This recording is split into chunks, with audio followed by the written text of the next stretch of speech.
Welcome to the Obvious Podcast. This is episode number 76. My name is Sonny. I'm the CEO of ABC Florida East Coast.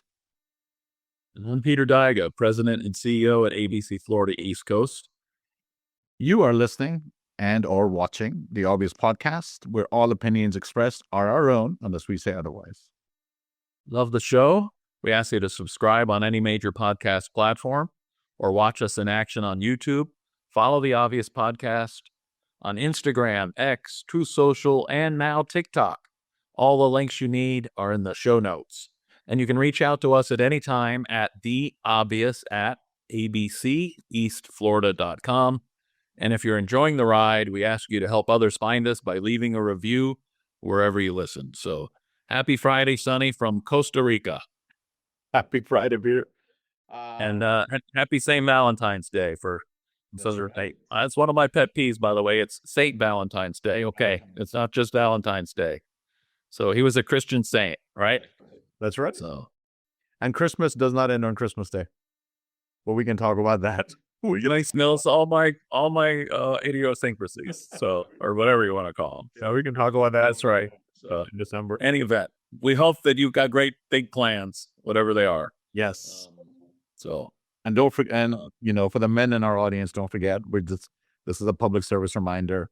And please, whatever you do, do not buy teddy bears and chocolates from the guys standing at the intersection. Like, go to a real store, because women pick up on that stuff really quickly.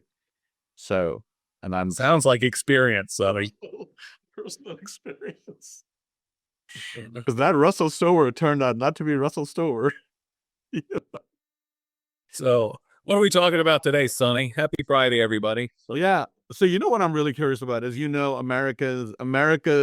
American left's flirtation with socialism continues, right? You see that, obviously, Manhattan and New York City, Mamdani is all over the place.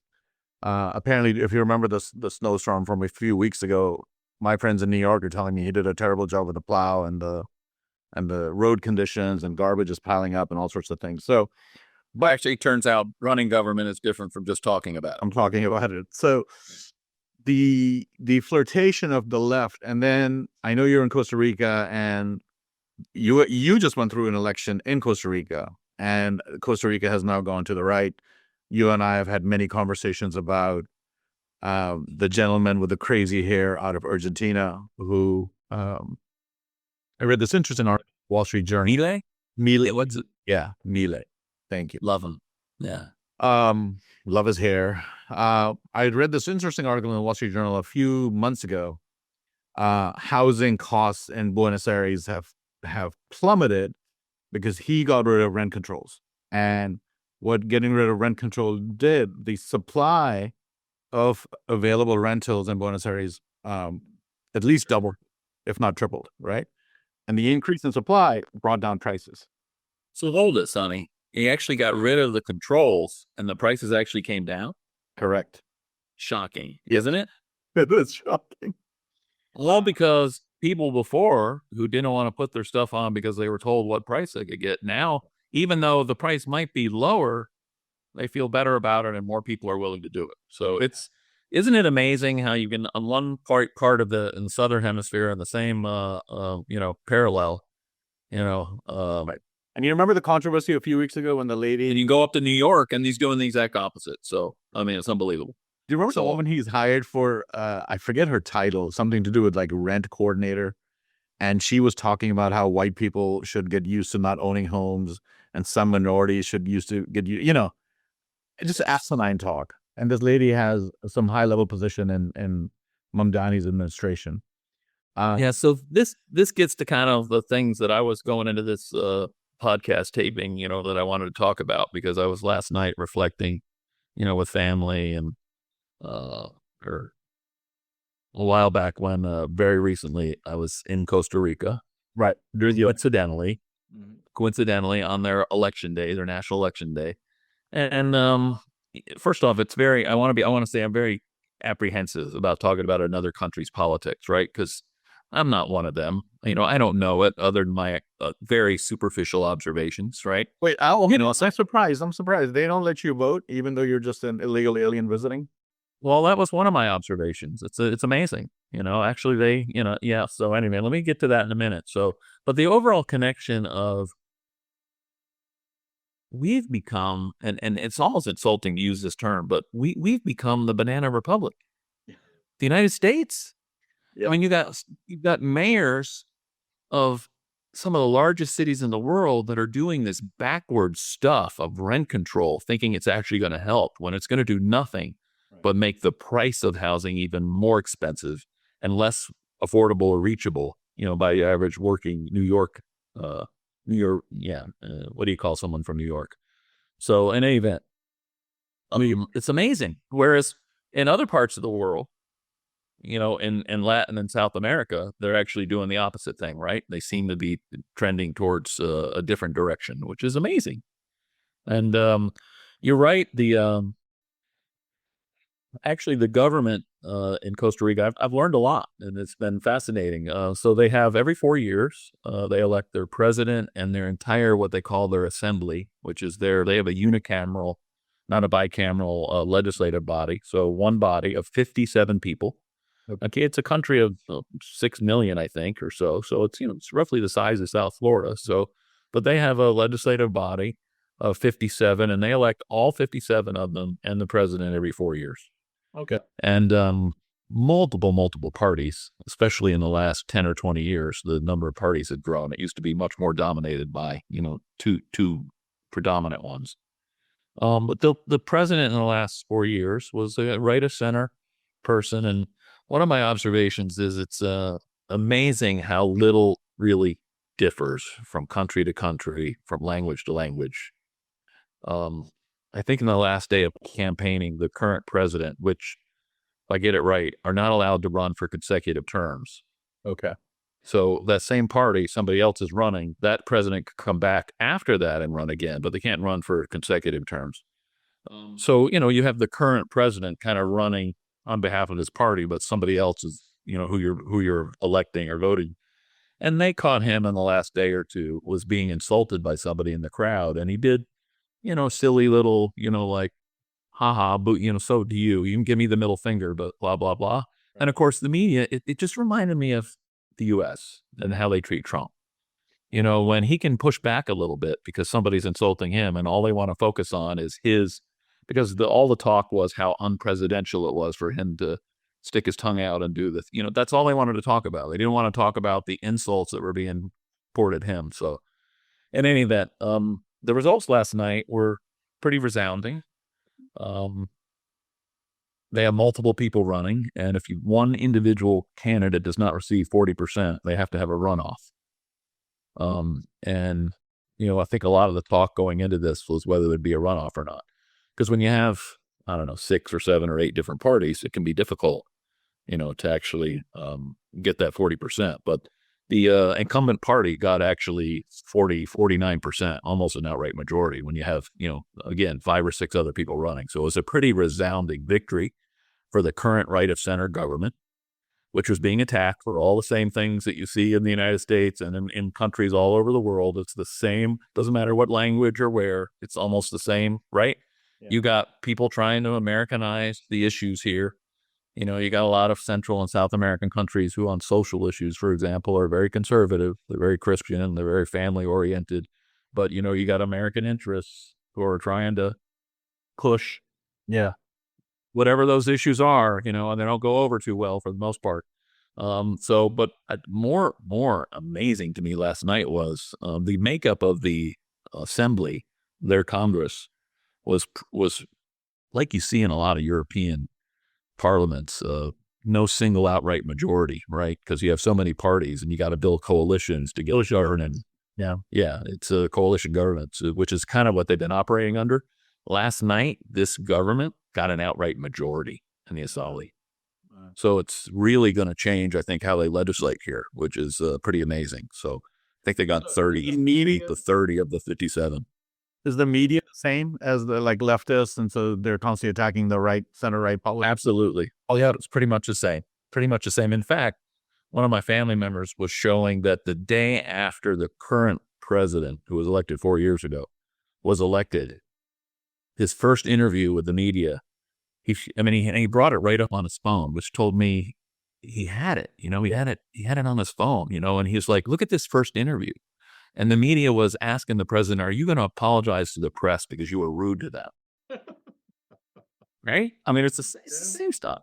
But what I really wanted to talk about, Sonny, was the observations I made, because I was here during the actual election, went with several family members who voted, and it's amazing. You know what?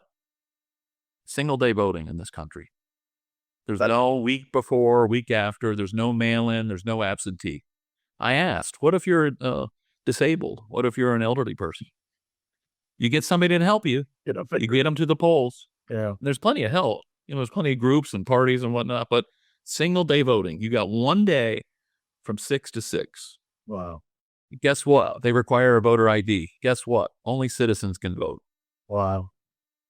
I mean, all the things we're fighting for, and I did a Facebook post that really the U.S. has become the banana republic, and the banana republics actually have more election integrity than the United States does, and that's friggin' sad. Yeah. It's really friggin' sad. Is the election on a weekday or a weekend? Well, it happened to be on a Sunday this year, but from what I understand, it's always the first Sunday in February, I think. So yeah, it is always on a Sunday, I think. Because they know everybody's off, so they want you to go make it easy. Oh yeah, and I've watched the news last night, and my family members and I was having a conversation. They spent, I don't know, 60, 70% of the time before the election results were in talking about turnout. Which again, we talk a lot about my whole lifetime in the U.S. And I don't know if I've ever said to you, that's one of my pet peeves. Yeah. It's like, it bores me to death. I could care less about turnout. If you don't care about informing yourself, don't turn out. Right. We don't want you. Exactly. The fact that there's somehow this sacrosanct idea of 100% turnout is no. Yeah. No. If you don't care, don't go. Don't turn out. We don't need uninformed people making these decisions. We need the most informed people making these decisions. And, you can't really force people to inform themselves. So, to me, that's never been, in fact, I think it's driven. And the real reason we talk about it a lot is it's because why we allow absentee voting and why we allow, mail-in voting. And some people are talking about electronic voting now, God forbid, because they're always pushing, we got to have higher participation. So anyway, same conversation in the media here. But the fact that you have to have an ID, you have to be a citizen, it's the same day voting. They beat our participation rate by 50%. They had about 75% turnout. Wow. Because the experts will tell you the way they do it is too difficult. And they only give you a single day to do it, and there's no absentees, and there's no whatever, but somehow they do it. They beat the U.S. participation with all the ways we make it easy, so in any event. The slide towards socialism, to your point, your conversation, is a cancer. It's a cancer everywhere. It's a cancer everywhere in the world. I mean, and the natural inclination, right, of government is to grow. Yep. I mean, our founders knew that. Yep. Our founders tried setting up a system to try to restrict that, to try to keep it from getting out of control. So yeah, it never shrinks, and when you do try to shrink it, it fights back in a way that is just mind blowing, right? It never shrinks on its own. Like nobody ever says, well, and I've had this pet peeve with nonprofits for a long time. March of Dimes, right? March of Dimes was founded to cure polio, and when polio got cured, March of Dimes is saying, okay, we're done. Let's wrap it up and go do something else. They just changed their focus. Oh no, we're just here to help, healthy babies or whatever, because nobody wants to put themselves out of business, right? So, nonprofits have especially like social nonprofits, they have an incentive to never really solve the problem. It is just to raise enough money so they can pay themselves and keep the problem going, right? So, I think governments are the same way. They really aren't there to fix anything. I mean, they're there to just sort of band-aid the problem, keep money coming in. And what really shocked me, I think, with Trump's second term was just the reaction to try to shrink government, right? Like I remember watching the job numbers under Biden, and it was always government jobs that were growing at a faster pace than private sector. And nobody kind of pointed it out to you unless you were like some sort of a economic nerd looking at the numbers. You didn't even know that. And so here comes Trump's numbers. The growth of government has slowed down. So government jobs are not a driver of employment in the US anymore, statistically speaking. And they'll never point that out to you. Whatever growth you're seeing, it is primarily private sector, right? The media never does that, which is, reason number 9,008 why Right. such hatred for the media and contempt for the media. Yeah. And it's a great point, because even if the calculation, had nothing to do with just trying to shrink government for the sake of shrinking government. Yeah. You saw what happened when actually you would just look at the fraud part. Just look at the fraud part and try to do away with the fraud, and you get pushed back even an you there. Can't even do that. Can't even do that. And this is not, No. by the way, this is not a right-left thing. I think both parties, pox on both their houses. They are so guilty of, George Bush, my gosh, the way he grew government is unbelievable. So, and I have done other podcasts on that. The difference is between having two people that just want to talk about it and they're happy knowing, wink, wink. Yeah, we're going to talk about it. We're going to tell the voters that, we hate fraud and we want to try to do away with it, minimize it, shrink government maybe even. But then when you have somebody that actually does it, all whatever breaks loose, right? Yeah, exactly. And, I did a deep dive in the whole USA thing, and I was flabbergasted by what I read and what I saw. And the first thought I had was, how come no other president, forget Republican, Democrat, how come nobody ever talked about this? Nobody ever brought this to the attention. When Republicans were in power, nothing changed for USA. The money kept flowing in. The money grew. The amount of money flowing in grew, right? And so when this controversy started about USAID, one of the first people who put a statement out trying to protect that money was George Bush. Obviously not the dad, because the dad's dead, but the other one. And talking about how that money is important for AIDS or whatever, right? And it's just so insane to me how neither party really ever does anything to shrink government. And they plow money in because, again, when it's not your money, you have no incentive to be efficient. Government literally has no incentive to be efficient. In fact, it's the opposite. If they don't spend all the money they get, their budget gets cut. So they're like, oh shit, I don't want to have my budget cut. Let me spend all the money. So it doesn't matter what I spend it on. Let me just spend it so I get more money next year. The whole incentive structure in government is so backwards, and it doesn't matter what party's in power. It's just, it's a flawed, backward system. And until somebody takes an axe to it, the way the guy in Argentina did it, and Elon Musk tried to do something about it. They got him running out to the hills and saying, forget it. I don't want to have anything to do with this. They were destroying his dealerships, lighting his cars on fire. Yeah. What about, the daycare fraud? Yeah. And again, quickly that went off the news, right? They forgot about the daycare fraud. Let's just talk about ICE in Minnesota. And nobody's even. We're literally, wheelbarrows of cash are being run out of the airport. Anyway, it's unbelievable. Now we're starting to scratch the surface about, I forget what the issue is out in LA. It's not daycare fraud, but it's a different kind of programming. I forget which.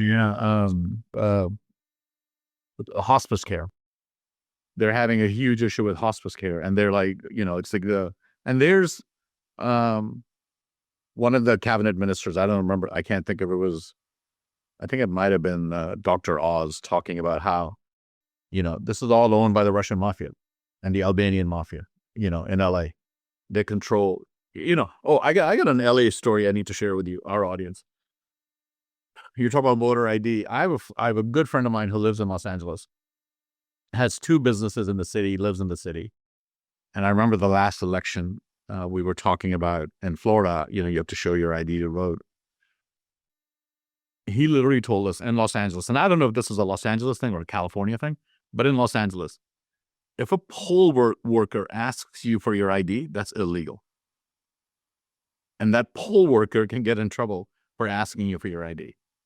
So I'm like, and this was on a group chat, and there's a bunch of us from Florida on the group chat. We were just like stunned. So you can just walk up to a poll worker, give whatever name you want to give whatever address you want to give, and if it's in the rolls, you can go vote. Yeah. right? That's what it require. A lot of them allow same day registration. You don't even have to be on the rolls; just show up. They allow automatic. I think some states are doing automatic registration when you get your driver's license. I don't know if California does it, but you don't even have to like tell them you want to register. You just get registered when you get your license or you renew your license. It's insane. And to your point, this is about growing a voter base that currently doesn't exist because one half of the political party in this country knows that they will never have the vote of this subsection of the American population, so they're trying to grow it somewhere else. Right.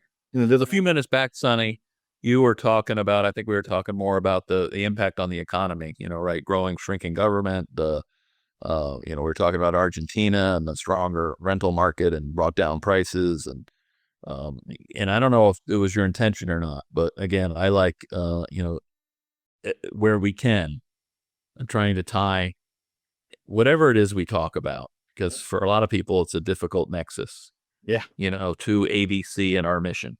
Yeah. And the point is, our industry and our members can't succeed unless they have a vibrant economy, Absolutely, a vibrant free market, a vibrant environment where they're actually making decisions and being awarded things based on merit. And these things are not.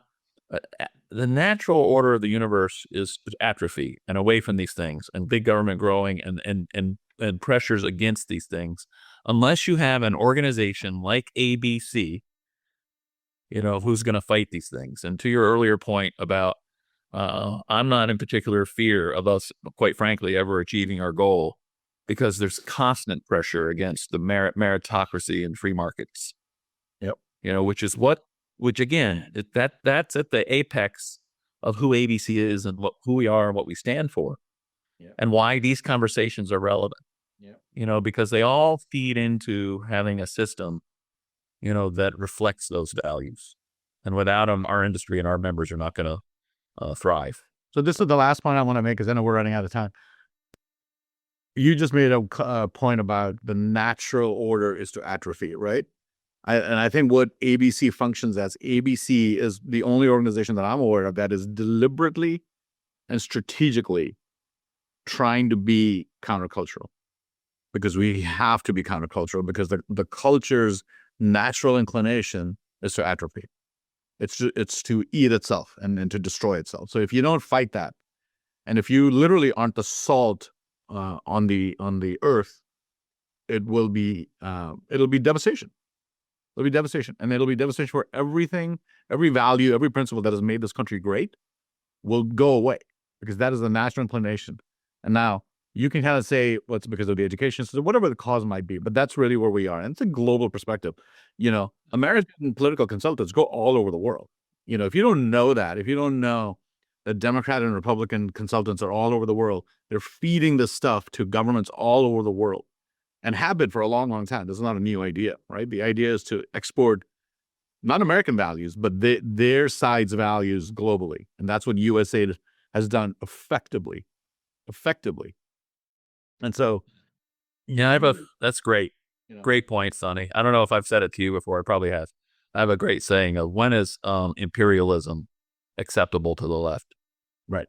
It's when it's American cultural imperialism. And it's cultural imperialism. Exactly. Right? To your point, it's okay to go to these other countries and push, by the way, which we did for years, do certain things or you're not going to have money. Yep. And by the way, it's always usually left-leaning, interests. I mean, to be one thing is that it was, we've talked about this in podcasts in the past, I think Trump got a lot of criticism for actually engaging in some of these Central and South American elections. Yep. And when our side does it, it's awful. It's now the UN and the left can do it when abortion policy or family planning policy. Who knows what they're their issues policies. They're pushing it all over. It's perfectly fine. But when we do it, and it's like, and I think I said in a previous podcast, what do you expect? Yeah. The president basically said, look, we give you assistance and aid, and if you're going to elect a communist dictator or a dictator of some sort, you're not going to get it. Yep. Thank God we have a president that's willing to make that position. Leadership matters, right? Leadership. So in any event, the only time imperialism, which the left loves to rail against, is acceptable is when it's cultural imperialism. They love that at the UN and pushing their values on Those kings are okay, right? Those kings are okay. exactly. Those kings are okay. So anyway, all right, Mr. Producer's losing his mind because we are over time and we need to wrap this up. Thank you so much for listening, for joining us. We look forward to bringing you a new episode next Friday. and for comments, send us an email at theobvious@abceastflorida.com. Until next Friday, ciao.